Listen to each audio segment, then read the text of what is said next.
Hello दोस्तों, क्या आपने कभी जापान की सबसे डरावनी कहानियों में से एक टेके टेके के बारे में सुना है? आज मैं आपको ऐसे ही दिल दहला देने वाली कहानी सुनाने जा रहा हूँ।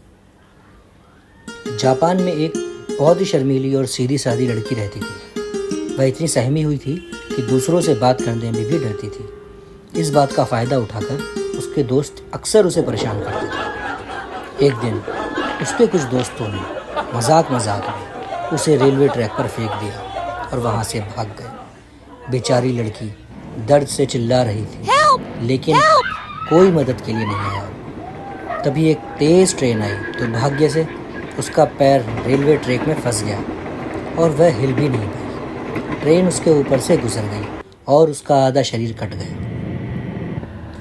वो वहाँ बहुत देर तक जिंदा रही, मदद के लिए रोती रही, लेकिन उसकी आवाज़ कोई नहीं सुन पाया। आखिरकार उसकी मौत हो गई। माना जाता है कि उस दिन के बाद से उसकी आत्मा एक बंगले में रहती है और अपने हाथों के बल पर चलती है। अगर कोई उसके पास जाता है तो वो उनसे एक ही सवाल पूछती है, मेरी टांगे कहाँ हैं?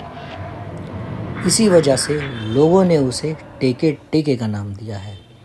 दूसरी, टेके टेके नाम के ऊपर इसलिए भी कहते हैं क्योंकि वो अपने आधे शरीर के ऊपर चलती हुई दिखाई देती है। वो अपने हाथों के बल चलती है घसीटती हुई, और पीछे की जो उसकी हड्डी है वो ज़मीन पर रगड़ती है। टक टक टक टक इस तरीके से कुछ आवाज़ आती है, जिसकी वजह से उसका नाम भी टेके टेके दिया गया।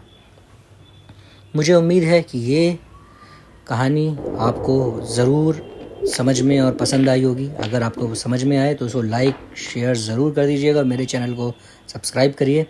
ये एक सच्ची कहानी है।